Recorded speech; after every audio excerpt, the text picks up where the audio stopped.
Wow, what is that? Well, this one's a ZVZ, we know that. And Drewby, I know how knowledgeable you are about this matchup. Oh yeah. I know you have a Smurf with the barcode Grandmaster ranking on the Korean ladder as Zerg. Yeah. What? Oh, Katz is offering to cast with us. Yes. Okay, I will invite Add him. him to the call. Add people to the call. Okay. So, I think Katz will be playing a ZVZ after this as well. Oh, so this could be a good insight. I don't know if... Would you say... That's actually interesting to think about. Would the majority of players on a team have similar playstyles? Maybe? Yo, what's up? I guess if they... I mean, on Like Root, all the that's Zergs? definitely not the case, but... Okay. On... other teams... Uh-oh. then Stop probably- it. Okay, he's done with the...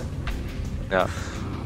He was putting his, The Kleenex over the mic microphone- so it doesn't... Yeah, exactly. Right, got it. So yeah, you were saying, definitely not on route? Yeah, because we're all crazy and have our own random-ass playstyles that don't make any sense. You know, like Fitzy and Cats with sick cheesing and Wow. proxy hatches and, you know, Slush has his own style too. But there's definitely an element of obvious conversation that goes on between teams as far as, okay, let's talk about the metagame, let's talk about what probably works best, let's talk about build orders that are working for you right now, and I'm sure that's shared across team members. So you could see a situation where, you know, a Zerg player in this game in a ZVZ might have a similar style to a team member in a later ZVZ. Maybe, but I wouldn't rely on that by any means. Yeah. But anyway, in this game we have in the bottom right, the blue Zerg player ROOTslush, his opponent in the top left, the red Zerg player Mike. Mike is on Team Knights, and Slush, of course, on Team Root.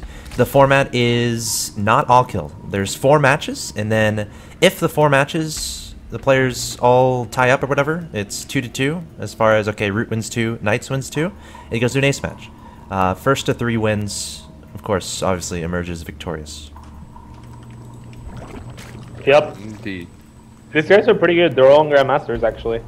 I didn't know any of them, and I was surprised to like check their profiles and see that they're all Grandmasters.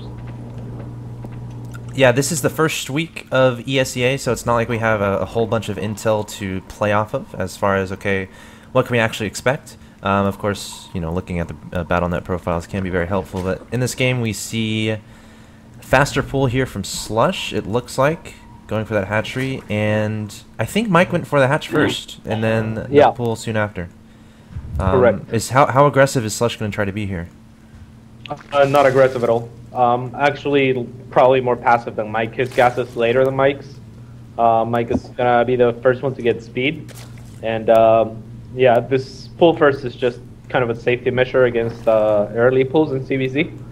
So yeah, it doesn't really put you behind in economy all that much. You can see the drones are pretty much even up. It's only Slush is gonna be a tiny bit behind in gas. Yeah, we see that he's keeping guys in gas after getting speed.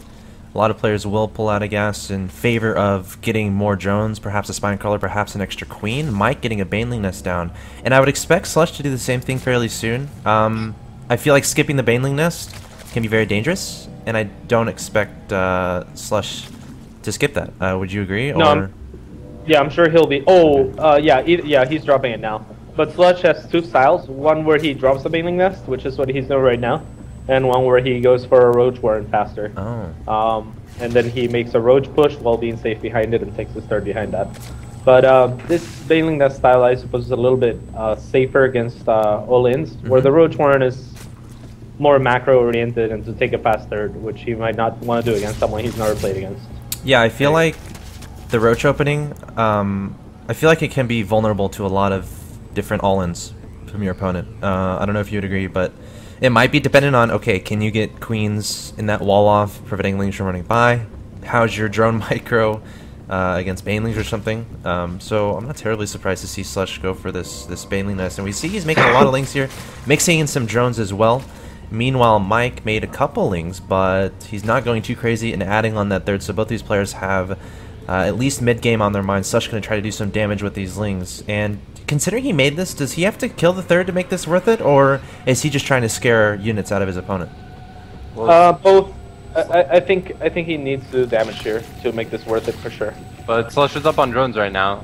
Does that really matter that much, or is it all about getting the third base up? Well, he's up on drones because his opponent does get in third base. That's okay. Well, Slush is taking all 3 gas right now. By Slush. Yeah. Ooh, nice link build up. Oh, that was sick. Slush so good with that. That was link really close. Slush has more links here, and Mike is making a lot of links. Meanwhile, in that production tab, Slush has 11 drones. He's going to layer. He still doesn't have a third. Slush should be able to deny this, maybe. It's gonna be close, I think. Yeah, he's gonna get it. And yeah, this is really good for Slush because behind this he's taking all 4 of his gases and starting his flare. Yeah. Already morphed into Banelings, but he has no Spine Crawler. Wow. So all he has to do is hold this coming attack by his opponent, and he'll be in a really good spot. Now dropping the Spine is a little bit late. Yeah, because that's like the one thing you have to be careful about. Sure, you can do a lot of damage, but guess what? Your opponent is probably making a lot of units, and he's probably going to use those units to try to counterattack. Slush has 2 Banelings here going to the top of the ramp, trying to get a detonation off. Kills a decent amount of lings there. Mike has to be very careful with his ling micro, but Slush is going to peel off some lings of his own to try to deal with those lings. The Baneling just going to explode. 2 more Banelings coming up here for Slush, so he should be just fine defending this off. And Mike has to do damage here. Slush is at 45 to 35 in that Harvester count, and it's not like he's crazily making units right now, just mixing in Banelings here and there. Oh, nice detonation outside the natural expansion. Slush looking pretty good at this point in time. Yeah, he has a really huge advantage at this point. I really like how Slush did that. He like leaves most of his Banelings and Lings back and just sent like 2 Banelings and a few Lings forward at a time. That was pretty cute. Yeah, basically what he's been doing through that engagement is having 4 Banelings at all times behind it. So whenever he sends out 2, he morphs another 2. And look, he made a crap load of Lings. And this is the thing about Slush, like his style is so unpredictable. His opponent sees the 4 gas.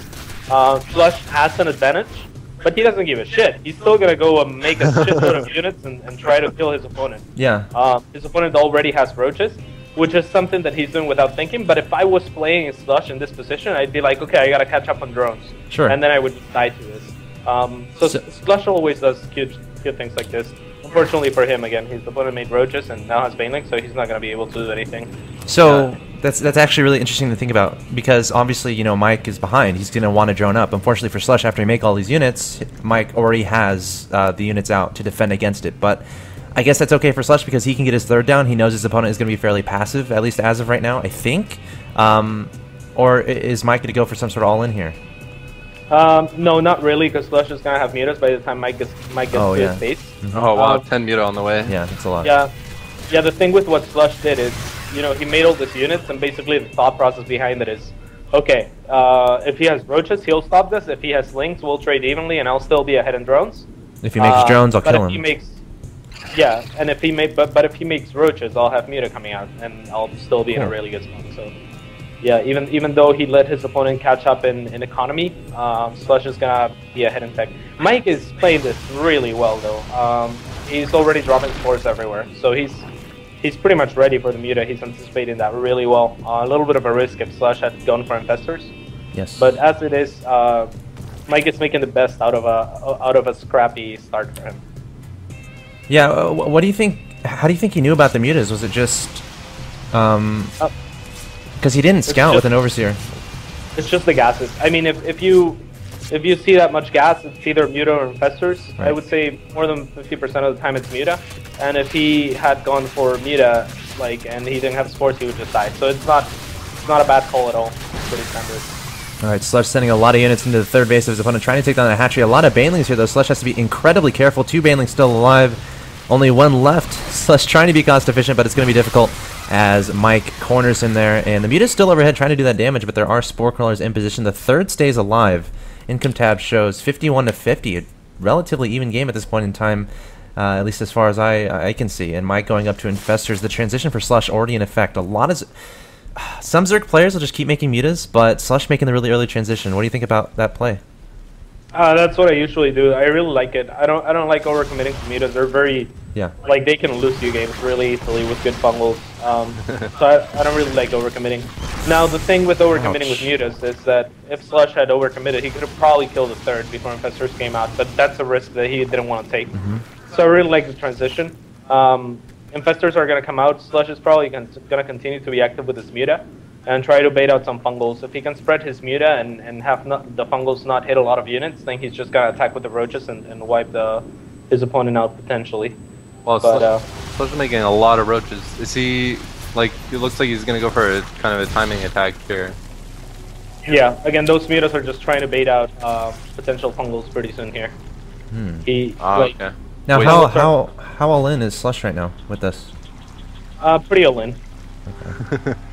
I mean, his opponent has been doing the right call, but also, I don't know, his opponent is not really that far ahead in economy, but he did pull ahead. So if Slush can't kill him with this or do some sort of good damage with this, his opponent will be in the lead. He has the better tech and the better army composition and the more economy right now. So this is not looking good for Slush if he can't do damage, but it looks like he will. He already took down 2 queens.